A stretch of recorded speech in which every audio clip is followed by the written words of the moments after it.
بسم اللہ الرحمن الرحیم۔ السلام علیکم ورحمۃ اللہ وبرکاتہ۔ میں ہوں حکیم منیر مشتاق اور آپ دیکھ رہے ہیں رموز حکمت یوٹیوب چینل۔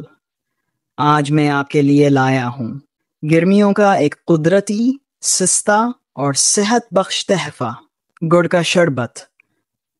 یہ شربت نہ صرف جسم کو ٹھنڈک دیتا ہے بلکہ صحت کے بے شمار فوائد بھی رکھتا ہے۔ گڑ کے شربت کے فائدے: جسم کو فوری توانائی دیتا ہے۔ گرمی میں پسینہ زیادہ آتا ہے اور جسم کمزور ہو جاتا ہے۔ گڑ کا شربت فوری توانائی بحال کرتا ہے۔ ہیٹ اسٹروک سے بچاؤ، گرمیوں میں لگنے کا خطرہ ہوتا ہے۔ گڑ کا شربت جسم کو ٹھنڈک پہنچا کر اندرونی نظام کو معتدل رکھتا ہے۔ معدہ اور جگر کو طاقت دیتا ہے۔ یہ شربت معدے میں تیزابیت کو کم کرتا ہے، جگر کی گرمی کو دور کرتا ہے اور ہاضمہ بہتر بناتا ہے۔ پانی اور نمک کی کمی پوری کرتا ہے۔ پسینے کے ساتھ جسم سے نمکیات نکل جاتے ہیں۔ گڑ میں موجود معدنیات اس کمی کو پورا کرتے ہیں۔ خون صاف کرتا ہے۔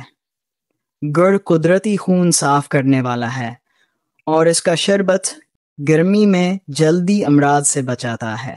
تھکن، چکر اور نڈھالی میں مفید۔ جو لوگ گرمی میں کام کرتے ہیں یا باہر نکلتے ہیں ان کے لیے یہ شربت بہترین ہے۔ گڑ کے شربت کا آسان نسخہ: گڑ 2 سے 6 کھانے کے چمچ یا حسب ذائقہ، پانی ان گلاس، ٹھنڈا یا نارمل، لیموں کا رس چمچ، کالا نمک یا سفید نمک چٹکی بھر، تخم ملنگا پہلے سے بھگوئے ہوئے، ان چائے کا چمچ اختیاری۔ طریقہ تیاری: گڑ کو پانی میں اچھی طرح گھول لیں۔ 30 اس میں لیموں کا رس اور نمک شامل کریں۔ تخم ملنگا ڈال کر ٹھنڈا پیش کریں۔ چاہیں تو برف کے ساتھ بھی استعمال کر سکتے ہیں۔ استعمال کا وقت: دوپہر یا دھوپ سے واپس آ کر، روزہ افطار میں، ورزش یا جسمانی مشقت کے بعد۔ احتیاط: ذیابیطس کے مریض ڈاکٹر کے مشورے سے استعمال کریں۔ زیادہ مقدار سے پرہیز کریں۔ ہر چیز کا اعتدال میں استعمال مفید ہوتا ہے۔ تو دوستو، یہ تھے گڑ کے چند حیرت انگیز فوائد جنہیں روزمرہ زندگی میں شامل کر کے آپ اپنی صحت کو بہتر بنا سکتے ہیں۔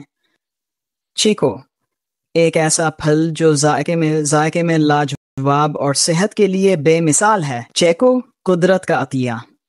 انشاءاللہ عزوجل اگلی نشست میں ہم بیان کریں گے اس کے فوائد، حکیمانہ استعمال اور اس سے حاصل ہونے والے طبی فوائد۔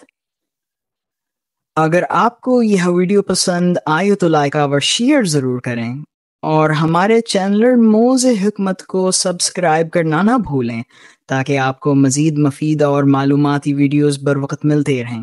دعاؤں میں یاد رکھیں۔ اللہ حافظ۔